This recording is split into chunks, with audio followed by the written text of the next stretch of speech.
রমজান মাস এত ফজিলত কেন? রমজান মাস এত ফজিলত কেন? নবী করিম আল্লাহ তাবারক ওয়া তাআলা বলছেন যে অন্য অন্য মাসের চাইতে এই রমজান মাস গুরুত্বপূর্ণ। রমজান মাস এতটাই ফজিলত রয়েছে, এর ফজিলত হওয়ার কারণে এক নম্বর কারণ হলো যে কোরআন আল্লাহর কালাম, যেটা আল্লাহর কিতাব, আল্লাহর কোরআন এই রমজান মাসে নাযিল হয়েছে। এই কোরআনটা আল্লাহ তাবারক ওয়া তাআলা রমজান মাসে নাযিল করেছেন। সূরা বাকারার মধ্যে আল্লাহ তাবারক ওয়া তাআলা বললেন, শাহরু রমাদানাল্লাযী উনজিলা ফীহিল কুরআন। এ কোরআন আমি রমজান মাসে নাযিল করেছি রে বান্দা। এ কোরআনকে আমি রমজান মাসে নাযিল করেছি। এবার কোরআনকে জিজ্ঞাসা করেন, হে কোরআন তুমি বলো, তুমি রমজান মাসে এসেছো, কিন্তু কখন এসেছো? রাত্রি বেলায় না সকাল বেলায়, দুপুর বেলায় না বিকাল বেলায় এসেছো তুমি বলো? কোরআন বলছে, ইন্না আনজালনাহু ফি লাইলাতিল কদর। আমি লাইলাতুল কদর রাত্রিতে আমার আগমন হয়, আমি লাইলাতুল কদর রাত্রিতে এসেছি রে বান্দা। রমজানের শেষের 10-এর বেজর রাত্রিতে কোরআন নাযিল হয়েছে। এজন্য মুসলমান এই রমজান গুরুত্বপূর্ণ মাস। এই কোরআনের জন্য রমজানের মূল্য বাড়ে। এ কোরআনের জন্য রমজানের ফজিলত বাড়ে। এই জন্য মুসলমান তোমরা কোরআন তেলাওয়াত বেশি বেশি করে করো। রমজান মাসে কোরআন বেশি বেশি করে তেলাওয়াত করো। তাহলে এই রমজান মাসে তো ফজিলত হলো কেন? এক নম্বর কারণ হলো যেটা আল্লাহর কালাম, যেটা আল্লাহর কালাম, এই কালামটা, এই কিতাবটা এই রমজান মাসে নাযিল করেছে। এই জন্য রমজানের মূল্য বাড়ে। রমজানের মূল্য বাড়ে।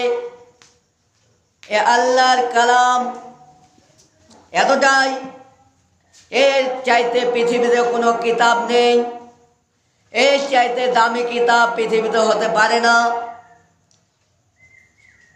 হে মুসলমান, তোমরা বেশি বেশি করে কোরআন তেলাওয়াত করো। কেননা তাফসিরে ফাতহুল মাজিদ জিবরাইল আলাইহিস সালাম নবী করিম সাল্লাল্লাহু আলাইহি সাল্লামকে কোরআন শোনাতেন, আর নবী করিম সাল্লাল্লাহু আলাইহি ওয়াসাল্লাম জিবরাইল আলাইহিস সালামকে কোরআন শোনাতেন। যখন নবীজি মারা যায় তখন নবীজি 2 বার কোরআন খতম করেছেন। এই জন্য এই রমজানের গুরুত্ব এই কোরআনের জন্য বাড়ে। এই রমজানের ফজিলত এই কোরআনের জন্য বাড়ে। এই জন্য মুসলমান তোমরা বেশি বেশি করে কোরআন তেলাওয়াত করো।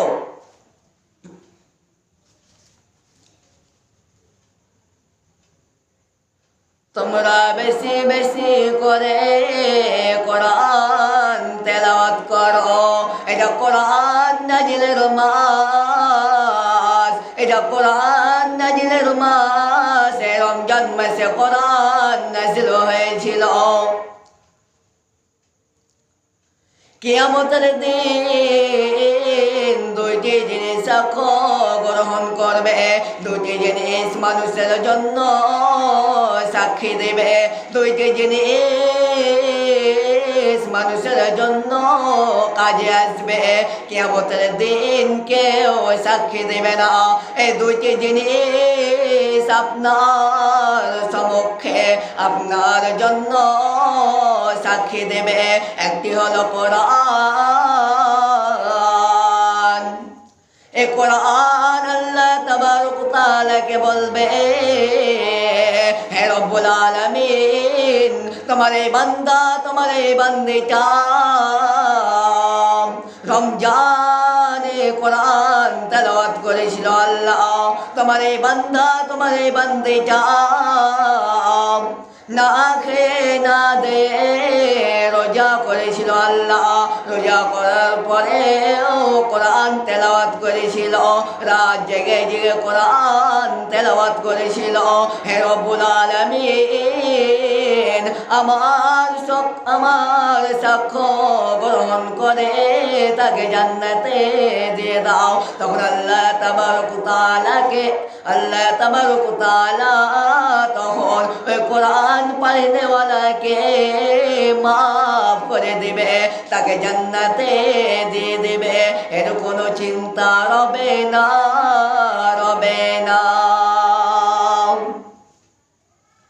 দ্বিতীয় নাম্বার নবী বললেন, দ্বিতীয় নাম্বার সাক্ষী দেবে গ্রহণ তোমার সম্পর্কে সাক্ষী দেবে, তোমার জন্য কাজে আসবে। দ্বিতীয় নাম্বার হলো রমজানের রোজা। এ রোজা তোমার জন্য সাক্ষী দেবে। আল্লাহকে বলবে, আল্লাহ,